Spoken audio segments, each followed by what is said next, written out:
Assalamualaikum warahmatullahi wabarakatuh. Waalaikumsalam warahmatullahi wabarakatuh. Bismillah walhamdulillah wala haula wala quwwata illa billah. Asyhadu an la ilaha illallah wahdahu la syarika lah wa asyhadu anna Muhammadan abduhu wa rasuluhu la nabiyya ba'dah. Allahumma shalli wa sallim wa barik ala sayyidina Muhammadin wa ala alihi wa ashabihi man tabi'ahum bi ihsan ila yaumil. Subhanaka la ilma lana illa ma 'allamtana innaka antal alimul hakim. Wa tub 'alaina innaka antat tawwabur rahim. Wala haula wala quwwata illa billahi al-'azim. Amma ba'd. Qala Allah Ta'ala fil Qur'anil Karim, a'udzu billahi minasyaitonir rajim. Bismillahirrahmanirrahim. Ya ayyuhalladzina amanu kutiba 'alaikumus syiyam kama kutiba 'alal ladzina min qablikum la'allakum tattaqun. Wa qala Nabi Muhammad sallallahu alaihi wasallam, man shoma ramadhana imanan wa ihtisaban ghufira lahu ma taqaddama min dhanbihi. Sadaqallahul azim. Wa balagha rasul habibul karim wa nahnu ala dzalika minasy-syakirin wasyakirin walhamdulillahi rabbil alamin. Yang terhormat, yang sama-sama kita hormati segenap pengurus jajaran TKM Masjid Nur Abrar, yang kita doakan selalu senantiasa pengurusnya, DKM-nya, jajaran senantiasa dipanjangkan umurnya dalam taat kepada Allah Subhanahu wa taala, disehatkan badannya, diberkahi rezekinya dan dibahagiakan rumah tangga. Juga yang terhormat imam sholat isya dan tarawih kita, yang mudah-mudahan kita doakan juga sama selalu dipanjangkan umurnya dalam taat kepada Allah Subhanahu wa taala, disehatkan badannya, diberkahi rezekinya dan dibahagiakan rumah tangga. Juga yang terhormat para asatidz, para hujjah, tokoh masyarakat, yang mohon maaf saya tidak sebutkan satu persatu, namun insyaallah tidak mengurangi rasa hormat saya kepada beliau sendiri. Serta tak lupa salam penghormatan saya kepada kaum bapak, kaum ibu, remajawati, shaimin, shaimat, yang insyaallah mudah-mudahan selalu mendapat ridho, rahmat, ampunan dan berkahnya daripada Allah Subhanahu wa taala. Ibadah Allah, segala puji dan syukur kita panjatkan kehadirat Allah Jalla Jalaluhu wa ta'ala wal azamah.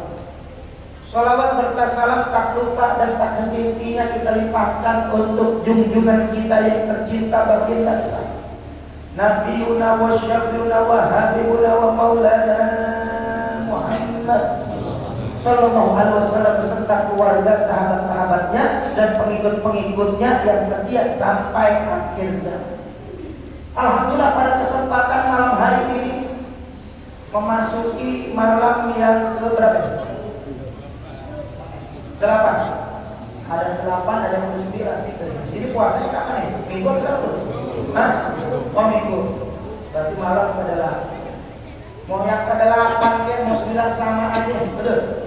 Biasa kalau sama orang kalau usah ribut. Emang hampir tiap tahun beda terus.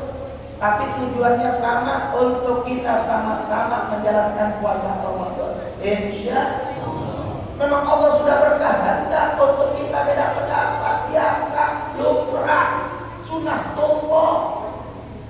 Allah berfirman dalam surat Hud ayat 118, walau sa'arbuka la ajalna ummatan wahidatan wa la yadzaluna mukhtalifin. Kalau saja Tuhan engkau manusia ini kalau Allah mau manusia ini Allah jadikan umat yang satu visi. Kalau Allah sudah berkata bisa, Allah jadikan umat wahidah, umat yang satu, Islam seluruhnya, mazhab, aliran, paham yang satu bisa, ormas yang satu bisa, partai yang satu bisa dengan mudah. Allah berkata akan senantiasa Allah ini menghendaki untuk kita beda pendapat, ikhtilaf umat rahmat, perbedaan di antara umatku adalah rahmat, insya Allah. Nah, saudara, Ramadan masih memasuki daripada awal. 10 hari yang pertama awal Ramadan. 10 hari yang pertama adalah rahmat. Fase yang kedua 10 hari yang kedua maghfirah. 10 hari yang ketiga irkuminan. Baru babak pertama, baru babak penyisihan, sudah banyak yang kesingkir, saudara. Betul? Padahal baru babak pertama, belum babak final, nanti pertengahan semifinal. Tapi sudah banyak yang kesingkir. Betul? Biasa ke pertandingan pembukanya penuh, sama di mana-mana malam pertama penuh. Betul? Luper, tumpah, ruah, saudara. Apalagi 2 tahun acak-acakan kita punya terawih, ketemu kemarin awal Ramadan dirang. Pikir saya dirang, saudara, dirangnya sampai akhir Ramadan penuh mulu di masjid. Nggak tahu penyakitnya sama, abang ada penyakit. Betul? Malam pertama penuh. Tempat saya jalan sampai ditutup. Halaman orang sampai kepake, teras orang yang kepake penuh. Pengurus masjid sambutan, mohon maaf, masjid udah nggak nampung. Mudah-mudahan di masjid tahun depan luas bisa nampung. Karena berdoa di bulan Ramadan, alhamdulillah Allah kabul. Nggak sampai tahun depan ke masjid baru 10 hari Ramadan kurang, ke masjid udah luas sendiri. Dibangun kagak, udah pada kabur. Tapi namanya puasa kita kan husnuzon. Oh, mungkin di malam-malam terakhir pada pulang kampung, di kampung rame kali, kampung rame. Pada pindah tuh akhir Ramadan penuhnya di kampung-kampung. Habis lebaran ada orang yang udah balik lagi, saudara saya tanya di akhir Ramadan itu mesti pada rame, kagak sepi. Pada kemana? Ya Allah, dibohongin mulu masjid. Hoak loh. Tega. Bagaimana kita mau menang perang? Betul? Padahal Ramadan kita dididik. Sebulan penuh cuma untuk sebulan penuh. 11 bulan dikasih kita sudah kelonggaran. Sebulan penuh ini kita untuk modal bekal 11 bulan ke depan. Tapi pelit sebulan aja gak mau, cuma malam pertama. Saya pernah tuh masih daerah Jakarta Pusat, hari kelima tinggal 2 itu masjid tinggal 2 sok. Saya bilang jangan-jangan malam terakhir tinggal 5 mama karpet. Bubar. Makanya Allah marah tuh kemarin 2 tahun kita tarawih aja susah umpet-umpetan. Bahkan ada yang ditutup ke masjid, ditongkrong satpol PP, masjid dijagain. Sekali sholat saudara bisa umpet-umpetan dan suruh gelap-gelapan, susah banget. Sekalipun bisa jaga jarak jauh banget ke orang lagi marahan. Sepi itu masjid, ditutup saudara. 2 tahun susah, so peduli lagi masjid ditutup. Karena kalau tutup penuh kan. Akhirnya Allah kasih ke masjid betul-betul sepi, kosong, melompong. Kenapa? Emang kita udah biasa kosongin masjid di akhir-akhir. Ini yang palsu, ini cinta yang palsu sama Ramadan. Bohong loh. Kalau orang cinta sama Ramadan, di akhir lo, di ujung lo tambah rame, tambah penuh. Kenapa dia cinta sama Ramadan? Dia sayang sama Ramadan. Dia gak mau terlepas Ramadan. Dia akan memberikan kesan yang terindah untuk lepas Ramadan. Dengan apa dia akan raih semaksimal mungkin ibadah di bulan Ramadan. Justru puncaknya itu minana ada di bulan Ramadan. Justru kita meraih derajat yang tinggi ada di bulan Ramadan. Di mana di ujung. Justru disinilah Allah Subhanahu wa Ta'ala kasih kelebihan. Umat Nabi Muhammad diberikan kesempatan emas luar biasa. Hanya di bulan Ramadan, yang lain syariat jalan sama puasa. Kalau kita mau tanding puasa terdahulu kalah. Karena kenapa? Umur umat sebelum Nabi Muhammad panjang-panjang. Nabi Nuh 900 tahun, Nabi Adam hampir 1000 tahun. Nabi Hud 700 tahun, ini Nabi Hud tinggi, gede, gagah sama. Yang sebelumnya tinggi, gede, gagah. Itu bahkan saya pernah baca riwayat Nabi Hud tingginya 7 meter. Kira-kira di sini ada yang 7 meter? Tadi saya ketemu di depan tiang listrik 7 meter. Kita mau tanding kalah. Kenapa? Karena usia umat Nabi Muhammad sudah dibatasin kira-kira 60 sampai 70 tahun. Mana buktinya Rasulullah meninggal umur 63, Sayyidina Abu Bakar Siddiq umur 63 tahun. Kalau mengikuti Nabi Muhammad sama Sayyidina Abu Bakar Siddiq yang malam ini usianya 62 tahun 11 bulan 20 bulan aja siap lihat. Kalau mengikuti Nabi, ya cuma kan umur acak-acakan, maka kita gapai jadikan Ramadan yang terakhir. Belum tentu kita ketemu Ramadan tahun depan, saudara. Betul? Jadiin saudara, jadi Ramadan yang terakhir kita jaga. Karena kenapa? Umur acak-acakan. Kemarin corona 100.000 orang mati, saudara. Nggak tua, nggak muda, nggak laki, nggak perempuan. Banyak yang nggak ketemu Ramadan. Masih ada yang tua di pertama ketika corona tahun 2020, nggak ketemu 2021. 2021 banyak lagi corona, nggak ketemu di 2022, saudara. Abes. Namanya umur acak-acakan. Bisa yang tua duluan, yang muda belakangan. Betul? Atau sebaliknya yang muda belakangan, yang tua duluan. Ada yang salah sih ngomong? Lah, saya udah balik tadi. Yang tua duluan, yang muda belakangan. Saya balik yang muda belakangan, yang tua. Salah. Yang tua duluan dah. Nah iya sudah. Umur umat Nabi Muhammad, tapi dengan yang pendek. Kita dikasih keistimewaan. Dengan apa? Wa ma adraka ma Lailatul Qadar. Apa itu malam Lailatul Qadar? Lailatul Qadar khairun min alfi syahr. Yaitu malam yang lebih baik daripada 1000 bulan. Kalau kita seumur hidup dapat sudah. Dapat sekali aja malam Lailatul Qadar. Ibadah kita bulat-bulat, umur kita dipanjangin 83 tahun. Sementara usia yang ada modal kita, umur yang diberikan antara 60 sampai 70 tahun. Itu masih kalkulasi mana taat, mana maksiat, mana taat, mana maksiat. Nabi-nabi yang terdahulu juga sama. Biar usianya panjang, dia saudara mana taat, mana maksiat, mana taat, mana maksiat. Tapi umat Nabi Muhammad dikasih sama Allah di bulan Ramadan yang kata Rasulullah, Ramadan syahrul umat ini emang betul-betul bulan umat Islam.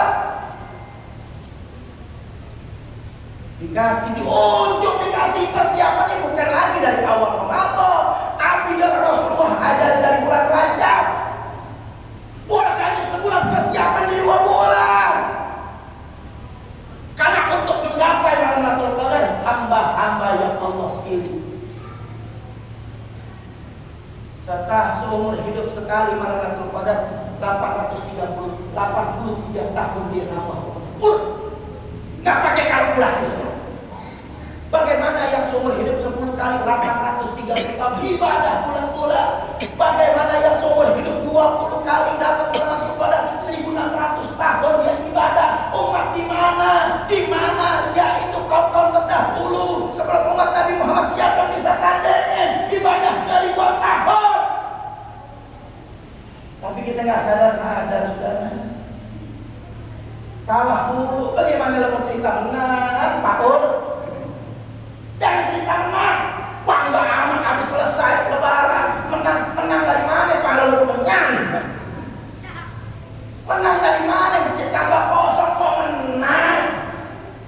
Cuman ketimbang puasa syariat Nabi yang terdahulu juga puasa. Di mana kelebihan kita atas umat Nabi Muhammad? Kenapa Rasulullah boleh siapkan dari bulan Rajab? Artinya sholat kita suruh dirapihin dulu. Beresin sholat kita, percuma. Puasa kita kalau sholat kita nggak beres, percuma. Sia-sia saudara.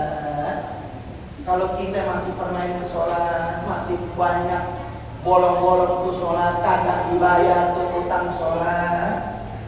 Maka Rasulullah di bulan Rajab itu perintahkan kita tidak disebut Ramadan 2 bulan berturut-turut, karena Rajab ini adalah justru adalah perintah sholat. Sementara kalau puasa itu diperintahkan yaitu di tahun 2 Hijriah.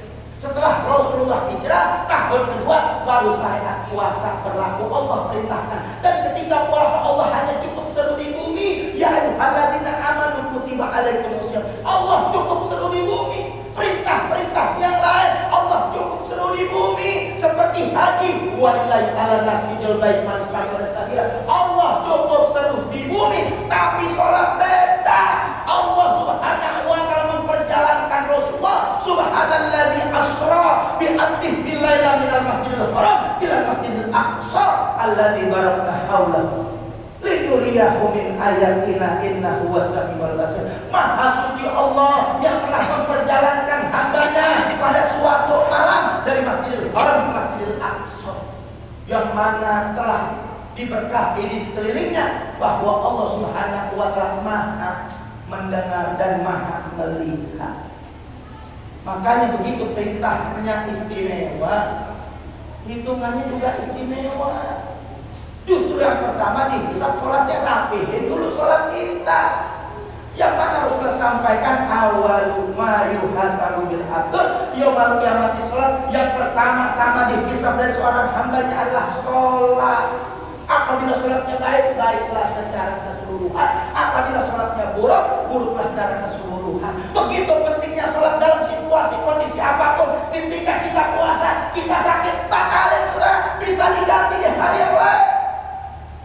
Ketika kita puasa lagi jadi musafir, kita dikasih rukhsah, justru Allah suka hukum rukhsahnya dipakai ketimbang hukum azimahnya, hukum yang pokok dipakai. Allah udah kasih keringanan, girang ketika keringanan dipakai. Artinya lebih afdal ketika kita melakukan perjalanan, kita batalin puasa kita. Tapi kalau sholat dalam situasi kondisi apapun nggak boleh ditinggal. Kita nggak mampu berdiri lagi sholat, sakit saudara, boleh gak kita duduk? Alhamdulillah. Nggak mampu berdiri, nggak mampu duduk, saudara, sakit lebih berat, kita berbalik memberikan isyarat dengan anggota tubuh, boleh gak? Nggak mampu lagi memberikan isyarat dengan hati, saudara. Nggak mampu lagi, saudara, ya sholat. Cuman lihat dulu lah. Pengurus masjid sini, ustaz-ustaz sini kalau mau sholatin jenazah, nanya dulu nih jenazah sholat gak? Oh kagak pernah sholat ustaz, jangan sholatin. Kalau gue mah boleh paling kaya aja sekalian. Mau ngapain? Rasulullah ketika mau sholatin jenazah, Rasulullah aja bagaimana nih jenazah? Kata sahabatnya, Rasulullah nih jenazah punya utang, Rasulullah tinggal. Itu utang urusan di dunia, meninggalkan sholat, utang di hadapan Allah. Begitu pentingnya sholat. Jangankan lagi jadi musafir, lagi perang berkecamuk, sholat nggak boleh tinggal. Bagaimana saat musuh di depan kita? Kita sholat sebagaimana saat musuh di belakang kita. Terlupanya kita nggak sengaja, tertidurnya kita nggak sengaja. Begitu kita bangun, kelewatan subuh kita jam 9, jam 10, mungkin jam 1, jam 2, habis sholat zuhur, buru-buru bayar sholat subuh kita. Disitulah waktu kita nggak boleh, saudara, nggak dibayar. Artinya dalam paham mazhab Asy-Syafi'iyah, sholatnya nggak sengaja kita tinggal, yang ketiduran, yang lupa, buru-buru kita bayar. Apalagi yang sengaja, yang sehari 2 hari, yang setahun 2 tahun, puluhan tahun bayar. Umpama usia 15 tahun dari balik gak sholat, 25 tahun gak sholat, 10 tahun yang gak sholat, begitu 25 tahun, dia 10 tahun ke depan, 25 tahun sampai 35 tahun, selama 10 tahun ke depan sholat di double. Habis sholat subuh kan, habis zuhur, yang satu bayar utang, 5 waktu double terus saudara, yang satu bayar utang. Maka jangan coba-coba tinggal di sholat. Begitu pentingnya sholat ketika kita lahir, bayi belum ngerti, belum mendengar dengan sempurna, belum lihat belum sempurna, belum paham apa-apa, tidak ada kalimat yang lain, pendidikan yang lain, dakwah yang lain kecuali azan dan iqamat, saudara. Betul? Diazankan di telinga kanan, diiqamatkan telinga kiri. Betul? Yang namanya azan sudah bersuara di bisik-bisik.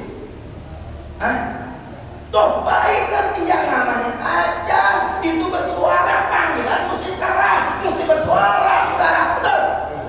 Kalau perlu yang namanya panggilan itu sekencang-kencangnya, maka masjid kalau perlu bikin menara yang tinggi, sebagai yang kuat. Biar kenapa? Biar suaranya jauh, manggil orang sholat, biar datang ke masjid, saudara. Makmur ini masjid, saudara. Betul? Suaranya dipelanin. Saya mau tanya, yang begini pintar apa bego? Pintar apa bego? Gak mau sekalian aja, rubuhin aja tuh menara. Itu suara kencang, orang biar masuk masjid. Ini suara dipelanin, pada tidur semua aja. Betul? Aduh, yang begini, gak tanggung-tanggung, saudara. Dibandingin sama anjing. Saya mau tanya, sesat gak? Ngaco gak? Ngawur gak? Bahaya gak? Goblok gak? Kalau yang begini sesat, dia minat atau lawan? Dia minat atau lawan? Betul? Takbir. Ya jangan didiamin, saudara, lawan. Saya bingung, saudara, jangan-jangan yang begini, saudara, lahirnya bukan diajarin, digonggongin kali. Yang diingat cuma anjing doang, ya Allah, Allah. Habis azan diobok-obok, logo diganti, saudara. Logo halal diganti sama wayang, kan gua kan gak ngerti. Emang orang Jawa? Apa maksudnya nih? Saya tanya sama orang ahli kaligrafi. Itu ada komunitas ahli grafis, saya ketemu Seramat di Sukabumi. Itu banyak yang menolak. Kenapa bisa dibaca haram? Ada yang nggak putus di situ, saudara. Ini bahaya. Dipakai, saudara. Mungkin dijajah sama depak. Innalillahi wa inna ilaihi. Ya Allah, Allah. Nggak sampai begitu, saudara. LGBT dibelain. Tahu LGBT? LGBT, bahasa kerennya LGBT. LGBT tahu LGBT? Hah? Tuh, tahu. Gue LGBT juga, gue. Gini-gini LGBT gue. Laki ganteng gini tiga. Bercanda, gue bercanda. LGBT L-nya apa? Lesbianisme. Perempuan doyan sama perempuan. Perempuan kawin sama perempuan. Mohon maaf lahir batin, kan goblok. Buah melon ya dua duit. Kalau enggak, bejat gak? Rusak gak? Lawan gak? Betul? Takbir. Ramadan rusak nih kalau ada LGBT.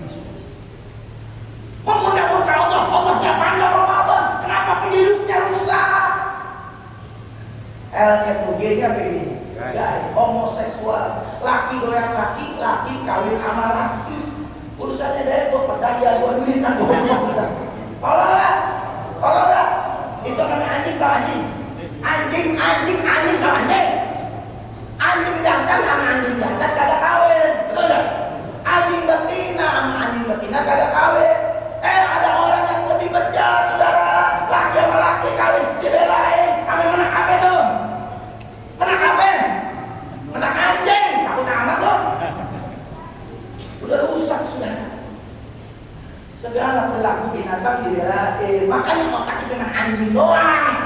Kenapa anjing dibela? Saya laporin, saudara. Roy Suryo laporin di Polda Metro Jaya. Walaupun bukan tempat sebenarnya bisa diterima, tinggal dilimpahin ke berkasnya, saudara. Saya laporin nih si dapat di Mabes Polri. Padahal saya laporin pertama Ahok, saya laporin Sukmawati kebanding sama Kidung aja, saudara. Itu udah kena terjerat pasal jadi tersangka. Saya laporin Victor Lespoda, Abu Janda, 20 tokoh saya laporin bersama kawan-kawan. Walaupun lumayan diterima, diproses jadi tersangka, walaupun gak diproses masih lumayan. Ini ada apa dengan satpam gereja? Preman, saudara, satpam gereja jadi menteri agama, sarjana kagak lulus. Kagak ada profesor aja, kagak ada kiai aja, saudara. Gila negara. Ini yang pintar, yang goblok, yang menteri agamanya, apa presiden yang goblok?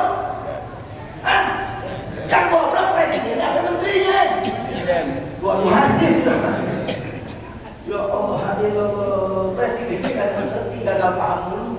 Dipilih menteri agamanya gak paham mulu, rusak negara. Kata Rasulullah, kalau bukan segala urusan dipegang oleh ahlinya, tinggal tunggu kehancurannya, saudara. Betul? Hancur kita diobok-obok, ya digomba. Nih orang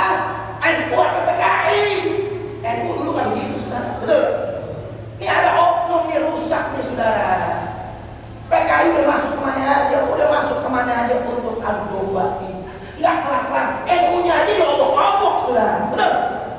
Rusak ini negara. Innalillahi wa inna ilaihi raji'un. Saudara, sholat itu saudara. Dididik kita dari lahir udah diajarin itu dakwah kita sudah sampai kapan? Sampai anak umur 7 tahun. Begitu sudah 7 tahun bukan dakwah lagi, meningkat amar ma'ruf. Kata Rasulullah anak umur 7 tahun baru perintah itu sholat. Kalau dakwah aja ngasih contoh orang tua sholat, anak setahun 2 tahun bisa ngikutin orang tua sholat. Betul? 7 tahun tadi nyuruh, ingatin, ajak, suruh. 7 tahun terus kita suruh sampai umur 10 tahun. Begitu umur 10 tahun kata Rasulullah jadi munkar, anak nggak mau sholat 10 tahun pukul dengan pelajaran yang ringan, hukuman yang ringan untuk memberi efek jerah. Bagaimana meninggalkan sholat itu luar biasa pedih, sakit. Itu yang perlu kita didik anak kita. Padahal 10 tahun belum balik, baru mau mayit sudah diberikan sanksi tegas. Jangan main-main untuk meninggalkan sholat. Nah, munkar telah berlaku. Karena kenapa intinya sholat, yaitu inna sholat tanha 'anil fahsya'i wal munkar, bahwa sesungguhnya sholat itu mencegah perbuatan keji dan munkar. Munkar apa sih? Maksiat terang-terangan. Kita lagi sholat nggak mungkin berbuat munkar. Kita nanti nih tadi sholat dan nanti sholat, nggak mungkin kita lagi sholat berzina, berjudi, minum-minuman keras, korupsi, nggak mungkin. Itulah gunanya sholat. Tambah kita sering sholat, tambah jauh dari kemungkaran. Karena kemungkaran ini saudara, orang sholat nggak mungkin berkiblat ataupun mendukung kemungkaran. Netralnya saja orang sholat terhadap kemungkaran sama juga mungkar. Maka Allah tanya, mana janji kita? Inna sholati wa nusuki wa mahyaya wa mahmati lillahi rabbil. Sesungguhnya sholatku, ibadahku, hidup matiku karena Allah. Allah akan tanya, mana sholat anda untuk Allah? Mana ibadah anda, puasa anda, semuanya karena Allah. Padahal sholat kita adalah untuk dididik, mencegah, melarang kekejian dan kemungkaran. Tapi kita netral terhadap kemungkaran, sama juga mungkar. Yang begini sholatnya saudara, fawailul lil musallin alladzina hum an sholatihim sahun. Neraka bagi mereka yang sholatnya lalai. Sholat, tapi maksiat dikerjain, kemungkaran didiamin, percuma saudara. Sholatnya rusak. Kemungkaran apa lagi? Saat ini kemungkaran di depan mata. Mempertontonkan ketidakadilan itu adalah kemungkaran. Mempertontonkan kezaliman, kebatilan, kemungkaran saudara. Kalau sudah begini, sholatnya percuma. Maka sholat dikerjain, diperingatin, diajarin dari bulan Rajab, di bulan Sya'ban kita silaturahmi. Karena sholat ketika kita salah ke kanan ke kiri, menebar kebaikan, menebar keselamatan, bukan kezaliman, kebatilan yang kita sebarin saudara. Betul? Buat kapan sholat? Justru sholatnya percuma. Yang begini saudara gak ada artinya. Yang begini puasanya saudara percuma, sholatnya percuma. Walaupun dia pergi haji tiap tahun, walaupun umrah tiap bulan, sedekahnya hebat, bacaan Qur'annya hebat saudara, sholatnya, sunahnya hebat, puasa sunahnya hebat, percuma. Apalagi yang dizalimin ulama, cucunya Rasulullah, Habib Rizik, Habib Bahar, yang begini neraka jahanam, sholatnya nggak kepake, puasanya nggak kepake, kalau dia nggak mau tobat, neraka jahanam saudara. Betul? Allah berfirman dalam surat Al-Baqarah 10, innal ladzina fatanul mu'minin wal mu'minat tsumma lam yatubu falahum adzabun jahannam wa lahum adzabul harim. Sesungguhnya orang-orang yang menyiksa, membikin susah, memfitnah orang-orang beriman, baik laki-laki maupun perempuan, dia yang mau tobat, tempatnya neraka jahanam. Maka ketika kita mau puasa, kita minta maaf. Jauh-jauh hari kita minta maaf kapan aja, mau Ramadan kita minta maaf, mau puasa minta maaf, mau lebaran minta maaf, saat lebaran minta maaf, habis lebaran minta maaf, kapan aja. Kenapa? Biar puasa kita diterima. Ketika kita dihisab oleh Allah, Syekh Syafi'i Asy'ari mengatakan, ketika kita dihisab oleh Allah bahwa 70 dosa, ketika dosa kita kepada Allah, Allah ampuni. Dan disitulah perannya baru man shoma Ramadhana imana wa ihtisaban ghufira lahu ma taqaddama min dzanbi. Yang namanya ketika kita berpuasa di bulan Ramadan karena Allah, Allah hapusin dosa selama lalu. Itu dosa urusan kita sama Allah. Kalau Kalau kita punya dosa sama manusia, gak minta maaf percuma. Maka kata saya Sufyan Ats-Tsauri, ketika kita nanti membawa dosa satu dosa di hadapan Allah, tapi dosa kita dengan manusia, dengan hamba Allah, maka jangan berharap ibadah kita. Jangankan Ramadan ini, jangankan sholat kita kemarin, seluruh ibadah kita, semua hidup ditolak oleh Allah, neraka jahanam. Kalau kita jahat, apalagi ulama yang dijahatin, saudara. Betul? Habib Rizik dihabisi sama kekuasaan, saudara. Cuman mau negara ini jangan dinistakan, agama ini jangan dinistakan, PKI jangan dibela, aliran sesat jangan dibela. Betul? Itu doang. Maka kesempatan kita sebagai orang beriman, tiap hari dipanggil selama sebulan. Ya ayyuhalladzina amanu, ya ayyuhalladzina amanu, agar kita siap menerima panggilan Allah. Apa panggilan Allah? Ya ayyuhalladzina amanu intansurullah yansurkum wa sabbit aqdamakum. Hai orang-orang beriman, tolong bela menangin agama Allah. Kalau engkau tolong bela menangin agama Allah, niscaya Allah akan mengangkat engkau. Allah akan kokohkan engkau. Maka insyaallah dengan Ramadan ini kita ramaikan masjid kita sampai akhir. Insyaallah kita raih kemenangan. Dengan apa? Ramadan adalah bulan jihad di mana Rasulullah melakukan perang Badar. Itu ada di bulan Ramadan. 300 tentara umat Islam dipimpin oleh Rasulullah melawan langsung 3.000 kafir Quraisy dan 3.000 perampok dengan 300. Dengan apa? Dengan jihad kekuatan bulan Ramadan. Semangat bulan Ramadan, semangat bulan persetujuan, semangat bulan Ramadan harus kita jaga. Siap bersatu? Siap bersatu? Siap bela ulama? Siap bebaskan Habib Rizik? Siap bebaskan Habib Bahar? Siap bebaskan Bang Mulama? Takbir! Ada kesempatan sudah. Senin, rakyat sudah menderita, merintih. Corona belum selesai melanda, minyak goreng udah hilang. Betul? Sekali ngomong saudara, kemarin dicari nama ibu-ibu minyak goreng hilang. Sekarang minyak goreng hilang, ibu-ibunya pada hilang. Minyak goreng udah ada, kenapa ibu-ibunya pada hilang? Harganya udah gak ketulungan, saudara. Betul? Dibeli 100% naik. Ini udah rezim yang luar biasa. Makanya mereka sudah merintih, pakai memperpanjang jabatan, saudara. Goblok dah sudah. Nggak tahu malu, emang rezim nggak tahu malu. Betul? Emang rezim udah bejat. Maka kesempatan kita, karena kita juga yang terdolim, ulama terdolim, laskar dibantai dan dibunuh 6 orang. Hari Senin insya Allah semuanya saudara, ayo kita bela rakyat. Siap bela rakyat? Siap bela umat Islam? Siap bela agama? Siap bela ulama? Siap bela aktivis Islam? Takbir! Tapi niatkan diri kita berjuang untuk hanya karena Allah. Bukan berebut bangke, berebut kekuasaan, berebut jabatan, saudara. Betul. Bukan berebut perut, saudara. Yang kita pikirkan orang beriman adalah bagaimana agama ini bisa tegak, umat Islam terlindungi, agama Islam jangan dinistakan, saudara. Betul. Siap berjuang? Siap bersatu? Mudah-mudahan kita doakan pemimpin kita, pejabat kita di Ramadan ini, mereka mendapat taufik dan hidayah dari Allah Subhanahu wa Ta'ala, agar mereka tobat, mereka kembali kepada Allah. Kalau pejabat kita, pemimpin kita, penguasa kita, ulama sur yang sesat, saudara, mereka tobat. Wakil Presiden bisa menyuarakan keulamaannya, saudara, maka demi Allah kita akan bela pemimpin kita, pejabat kita, penguasa kita sampai titik darah penghabisan, saudara. Takbir! Akan tetapi terus rakyat diinjak-injak, saudara. Umat Islam, saudara, disingkirkan, ulama dipenjarakan, PKI dibela, aliran sesat dibela, penista agama dibela, ulama dipenjarakan, aset-aset negara dijual kepada asing dan asing kafir. Maka demi Allah, jihad kita bukan di medsos lagi, saudara. Jihad kita, saudara, bukan lagi jihad konstitusional yang sudah kita lakukan. Jihad kita ikuti komando ulama yang istiqomah, yang bukan penjilat kekuasaan sampai titik darah penghabisan, saudara. Takbir! Takbir! Takbir! Shollu ala Muhammad. Terima kasih atas segala perhatian, mohon maaf atas segala kekurangan kesalahan. Kalau ada jam yang patah, jangan simpan di dalam hati. Kalau ada kata yang salah, jangan dilaporin ke polisi. Ini bukan apa-apa. Gue lawan Ahok udah dari zaman dulu, tahun 2012, 2014, gue lawan Ahok, gue dipenjarain. 18 orang FPI lawan Ahok, masuk penjara. 2 orang teman saya penjara lagi, itu penjara. Maka ketika saya keluar, saya lawan Ahok.